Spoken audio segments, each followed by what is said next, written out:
आपने आज के मॉडर्न टाइम में कई बार वन नाइट स्टैंड या फिर ऐसे रिलेशनशिप के बारे में सुना होगा जहां पर व्यक्ति या कोई भी जो लोग होते हैं वो अपने आनंद के लिए, अपने प्लेजर के लिए, अपने मजे के लिए किसी अन्य व्यक्ति के साथ किसी तरह का रिलेशनशिप या संबंध स्थापित करते हैं।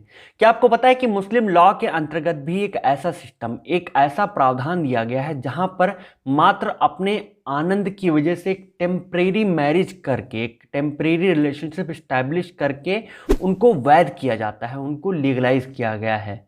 जी हाँ दोस्तों, सही सुना आपने।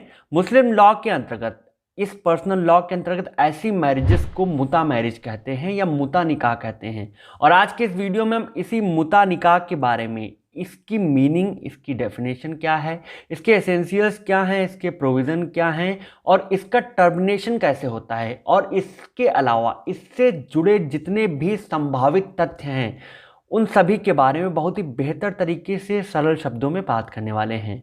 तो मुस्लिम लॉ के अंतर्गत दिए गए मुता निकाह के इस वीडियो को बिना किसी अनावश्यक भूमिका के चलिए आराम से प्रारंभ करते हैं।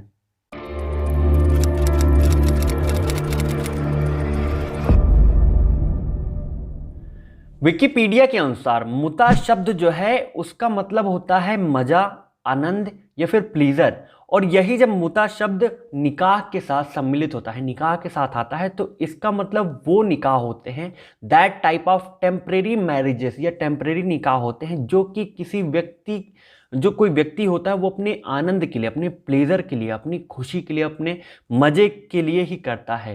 कुछ विद्वान इसे मात्र हवस परस्ती का एक साधन मानते हैं जहां पर ऐसे संबंध स्थापित करके अपने मजे को वैध बनाने के लिए ऐसा जो सिस्टम है, ऐसा जो प्रोविजन है वो स्टैब्लिश किया गया है। जैसा कि आप सबको पता होना चाहिए कि मुस्लिम लॉ के अंतर्गत वेश्यावृत्ति जो है उसको हराम माना गया है, यानी कि ये प्रोविजन रिस्ट्रिक्टली प्रोहिबिट है। तो ऐसी कंडीशन में मात्र अपनी तृष्णा तृप्ति के लिए या शारीरिक तृप्ति के लिए इसको, ऐसे सिस्टम को एक तरह का निकाह का जामा पहनाकर इसको वैध बनाया गया, इसको लीगलाइज बनाया गया ताकि समाज इस पर उंगली ना उठाए। और अब अगर बात की जाए मुता निकाह के प्रचलन के बारे में, इनको किन लोगों के द्वारा फॉलो किया जाता है, तो आपको बता दें कि ये जो निकाह होते हैं उनको मात्र शिया मुस्लिम्स के द्वारा ही फॉलो किया जाता है, उन्हीं के द्वारा ये प्रचलित माने जाते हैं।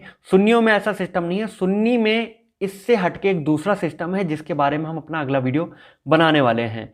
तो अब शिया मुसलमान भी इसे, हर जगह पे शिया मुसलमान इनको नहीं मानते, इनका बहुतायत जो प्रचलन है, मोस्टली जो इनको फॉलो किया जाता है वो ईरान और इराक। और इसके अलावा एक और चीज़ है जो इम्पॉर्टेंट है कि शिया में सारे स्कूल्स इनको नहीं मानते, इसमें सबसे ज़्यादा इनको जो फॉलो करते हैं वो इस्ना असरी स्कूल के जो लोग हैं वो इनको बहुतायत मात्रा में, मोस्टली तरीके से इनको फॉलो करते हैं, इनको मानते हैं। तब हम बात करते हैं इस मुता निकाह के एसेंशियल्स के बारे में या इसकी आवश्यक जो तत्व हैं उनके बारे में। तो इसमें बेसिकली 4 तत्व बताए गए हैं जो कि होने आवश्यक हैं, जिनमें सबसे पहला जो तत्व है वो इनके फॉर्म का है, यानी कि ये शादियां किस फॉर्म में होंगी, किस रूप में होंगी। तो आपको पता होना चाहिए कि जो मुस्लिम लॉ के अंतर्गत जो भी शादियां होती हैं वो कॉन्ट्रैक्चुअल होती हैं, एक तरह का कॉन्ट्रैक्ट होती हैं। तो ये जो मुता मैरिज है, मुता निकाह है, वो भी एक कॉन्ट्रैक्ट के फॉर्म में, कॉन्ट्रैक्चुअल फॉर्म में ही होना चाहिए, यानी कि इसमें भी निकाह नामा होता है। इसमें निकाह नामा में भी एक्सेप्टेंस और प्रपोजल से रिलेटेड जितनी भी चीज़ें होती हैं वो सारी इसमें लिखी जाती हैं, जो शर्तें हैं वो लिखी जाती हैं। और इसमें प्रेजेंट टाइम में ऐसी व्यवस्था की गई है कि ऐसे निकाह का रजिस्ट्रेशन होना भी आवश्यक माना गया है। सेकेंडली, इसका जो इम्पॉर्टेंट एसेंशियल एलिमेंट या इंग्रेडिएंट है वो पार्टीज़ का है। पार्टीज़ का मतलब हुआ जो इसमें जो पार्टी होंगे, जो इसमें लोग होते हैं, सब्जेक्ट मैटर होते हैं, वो कौन होंगे। तो इसमें पार्टीज़ में आप इनको 2 पार्ट्स में क्लासिफाई करके पढ़ सकते हैं, जिनमें सबसे पहली पार्टी आती है फीमेल।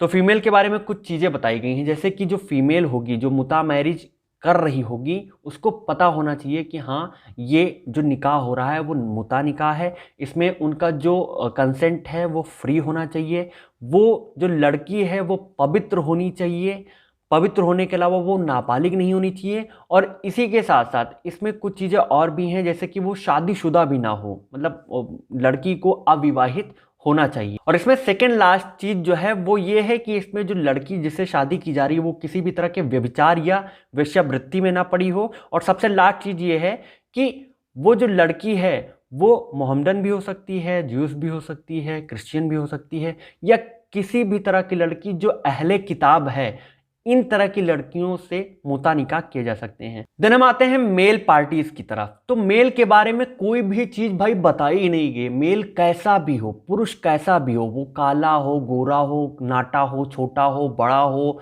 नाक कटी हो, हाथ कटा हो, कोई फर्क ही नहीं पड़ता। इक्वलिटी के जितने भी लॉज हैं, इसमें जितनी भी रिक्वायरमेंट, जितने भी कानून है, वो मात्र फीमेल पार्टी पे लगती है। मेल के ऊपर कुछ भी ऐसा बताया ही नहीं गया है। इसमें थर्ड पॉइंट या थर्ड एसेंशियल इंग्रेडिएंट्स आता है, वो टर्म का आता है। टर्म का या समय का, जो भी उसमें टाइम बताया गया वो क्या होगा। तो टाइम इसमें एक दिन का भी हो सकता है, एक रात का भी हो सकता है, एक हफ्ते का भी हो सकता है, एक महीने का भी हो सकता है, एक साल का हो सकता है, या कई साल का हो सकता है। इसमें टर्म कहीं भी डिस्क्राइब नहीं किया गया कि इतना ही होना चाहिए। और हाँ, इसमें इंपॉर्टेंट ये है कि जो भी टर्म है वो पहले से ही डिटरमाइन किया जाना चाहिए, वो तयशुदा होना चाहिए। ऐसा नहीं है कि हाँ टर्म नहीं डिटरमाइन किया गया और निकाह कर लिए। ऐसा अगर आप करेंगे तो ये शादी जो है, ये जो निकाह है वो वॉइड माना जाएगा। और इसमें सबसे लास्ट पॉइंट जो है वो डॉवर का है। डॉवर जिसको महर कहते हैं। तो निकाहनामा में ही डॉवर से रिलेटेड सारे प्रोविजंस पहले से ही तय करके लिख लिए जाते हैं कि ये जो पारितोषिक होता है, ये जो एक तरह का कंसिडरेशन होता है, क्योंकि मुता निकाह के अंतर्गत ये जो कंसिडरेशन दिया जा रहा है, ये जो अनुश्रमिक दिया जा रहा है, ये उनके शरीर को यूज करने का एक फीस होता है।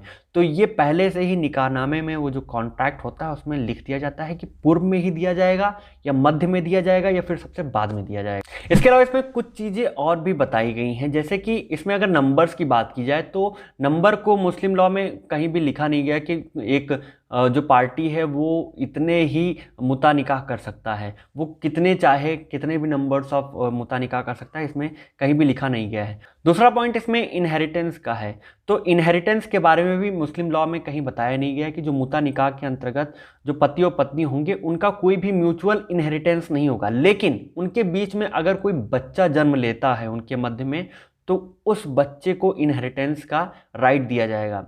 तीसरा पॉइंट इसमें मेंटेनेंस का है। तो स्टार्टिंग में तो मेंटेनेंस का कोई भी प्रोविजन नहीं दिया गया था, और प्रेजेंट टाइम में भी पर्सनल लॉ के अंतर्गत इसमें मेंटेनेंस का प्रोविजन नहीं दिया गया है। लेकिन एक औरत को जो कि जिसने ऐसा कोई निकाह किया है, उसको सीआरपीसी के सेक्शन 125 के अंतर्गत मेंटेनेंस का भरण पोषण का अधिकार मिल जाता है। चौथा पॉइंट इसमें डॉवर का है। तो डॉवर के बारे में ये प्रोविजन दिया गया है कि अगर कोहिबिशन हो चुका है तो इसमें पूरा का पूरा डॉवर पे किया जाएगा, और अगर मान लीजिए कोहिबिशन नहीं हुआ, पति की मृत्यु हो गई, या फिर कोई ऐसा सिस्टम हो गया कि हाँ दोनों ने म्यूचुअल अंडरस्टैंडिंग हाँ अलग अलग हो लेते हैं, तो कोहिबिशन अगर नहीं हुआ है तो इसमें जो डिटरमाइन किया गया था, जो तय किया गया था डॉवर मेहर, वो आधा ही लड़की को मिलेगा। इसमें सेकेंड लास्ट पॉइंट जो है वो डाइवोर्स का है। तो मुता निकाह के अंतर्गत डाइवोर्स के प्रोविजंस एप्लीकेबल नहीं होते, यानी कि इसमें एक पार्टी डाइवोर्स नहीं दे सकती। जितना टाइम तय किया गया है, जितना ड्यूरेशन, जितना समय तय किया गया है, उसको निभाना पड़ता है। और इसमें जो सबसे लास्ट पॉइंट दिया गया है वो इद्दत का है। इद्दत का मतलब ये, जिसके बारे में हम पिछले वीडियो में अपने बात कर चुके हैं, कि मुता मैरिज के बाद जब टर्मिनेट हो जाएगी वो शादी, वो निकाह जो है वो टर्मिनेट हो जाएगा, ख़त्म हो जाएगा, उसके बाद लड़की को, इसमें जो स्त्री होती है, उनको इद्दत का जो भी रूल दिया गया, जो भी पीरियड है, वो निभाना पड़ेगा, उसको फॉलो करना पड़ेगा। उसके बाद ही वो अगली शादी के लिए तैयार मानी जाएंगी। और सबसे लास्ट पॉइंट के अंतर्गत हम इसमें बात कर लेते हैं टर्मिनेशन ऑफ मुता निकाह के बारे में, यानी कि इस निकाह का खात्मा कैसे होगा, ये खत्म कैसे होंगे। तो इसमें कुल मिला के 3 तरीके दिए गए हैं जिनके द्वारा ये जो मैरिज है, ये जो निकाह है, वो ख़त्म होता है। जिनमें सबसे पहला जो तरीका बताया गया, सबसे पहला जो पॉइंट बताया गया है वो है एक्सप्रेशन ऑफ द पीरियड, यानी कि जो भी पीरियड डिटरमाइन किया गया था वो ख़त्म हो गया, तो ये शादी अपने आप से ही टर्मिनेट हो जाएगी। दूसरे पॉइंट के अंतर्गत अगर किसी पार्टी की मृत्यु हो जाती है, डेथ हो जाती है, तो ये निकाह वहीं पे टर्मिनेट हो जाएगा। तीसरे पॉइंट के अंतर्गत मान लीजिए पति को ऐसा लग रहा है कि हाँ यार अब इस शादी को हम आगे नहीं बढ़ा सकते, कोई आकस्मिक समस्या आ गई है, तो ऐसी कंडीशन में वो हिबा ई मुद्दत देकर, एक तरह का गिफ्ट देकर, वो इस शादी को, इस निकाह को टर्मिनेट कर सकते हैं। तो ये था मुस्लिम लॉ के अंतर्गत दिया गया मुता मैरिज के बारे में हर एक संभावित प्रोविज़न, संभावित प्रावधान। आई होप आपको ये सारे ही पॉइंट्स अच्छे से समझ में आ गए होंगे। बाकी के लॉ से related videos, points, topics, judgments, amendments के लिए हमारे साथ बने रहिए, हमारे साथ जुड़े रहिए। और अगर आप मुझसे कोई डायरेक्ट क्वेश्चन करना चाहते हैं या फिर मेरे जितने भी वीडियोस हैं उनकी अपडेट्स पाना चाहते हैं तो इसके लिए आप मुझे मेरे इंस्टाग्राम पेज पे फॉलो कर सकते हैं। धन्यवाद।